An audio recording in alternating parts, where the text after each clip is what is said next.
Students continue to protest the Israel-Hamas war on campuses across the country, where the Oakland Unified School District is asking that teachers avoid taking sides in the conflict between Israel and Hamas. The Oakland School District does not support what appears to be a one-sided curriculum. The district says this is an unsanctioned teach-in, and it's planned by organizers outside the school who are concerned about tragedies happening in Gaza. In fact, they feel so strongly about it that they're considering keeping their kids home from school tomorrow.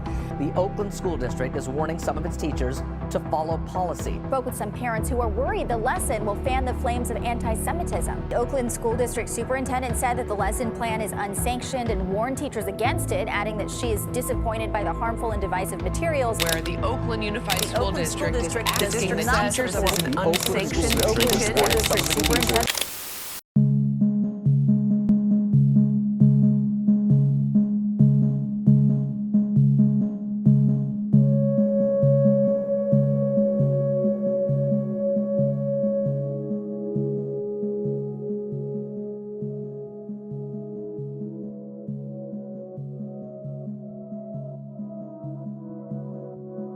My name is Aliyah and I just graduated from Oakland Technical High School. My name is Zainab and I go to Oakland High. My name is Helena Awad. I go to Lowell High School. My name is Sabrine and I work with AROC as a youth organizer organizing Arab youth. How we planned for the walkout was a little bit different than I think you would do if you knew what you were doing.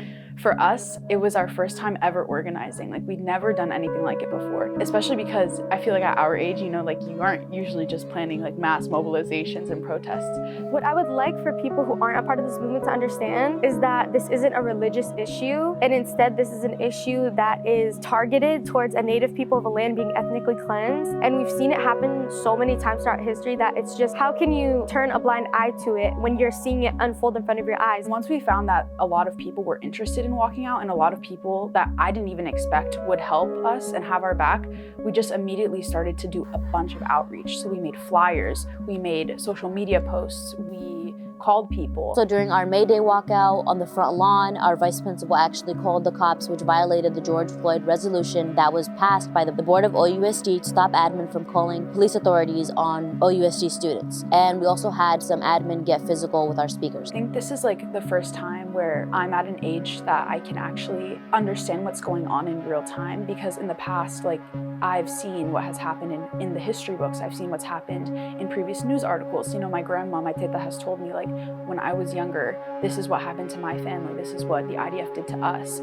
But to actually witness it at an age where you can process it and understand it and then feel the impact of it, I feel like I knew I had to do something. I think a lot of people are like villainizing these student movements, particularly like Arab youth, and being like, oh, like they're being organized by like outside agitators and people are telling them what to think, or all of this stuff to like really like villainize them and take away their like own like legitimacy to be able to speak about the issues that are super important to them and to their families and to the histories that they come from. I feel unsafe in my community because my school hasn't spoken up and the district still hasn't spoken up and given us a statement when they've given countless statements about Asian hate, about Black Lives Matter, and multiple other issues. But when it comes to our Arab community, we aren't allowed that privilege. At the end of the day, like, we're in the belly of the beast. We're here in America, where it is directly funding what's going on and what we're seeing. Support your students in the here and now, uplift their leadership. These young people know what they're talking about. They know what they're feeling.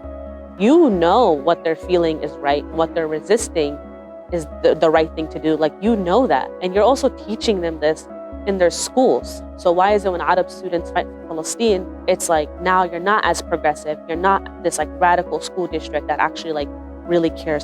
Like, my friends knew that we all had to do something. And the only way that we could almost cope with the amount of anger and emotions we had was to do the walkouts. UC Berkeley's response of not divesting is in the best interest of students. I wanted this walkout to teach my peers about the ongoing genocide, about how our school system should represent student views, and that we as Arab students deserve to learn about our truthful history in our schools just as other ethnic groups do. I want my school to take accountability by first just openly acknowledging what's going on. I think we haven't seen any of our schools just say, this is a genocide and this has to stop. like the bare minimum even, just we need a ceasefire, which is common sense. How I want my school to take accountability for not teaching about it is I want them to see the damage of not teaching about it and to see all of the countless lives being lost and seeing how they don't even have schools in Gaza anymore. Every single one has just been completely obliterated. Continue to protest the Israel-Hamas war on campuses across the country, where the Oakland Unified School District is asking that teachers avoid taking sides in the conflict between Israel God damn. 1, 2, 3, 4, 5.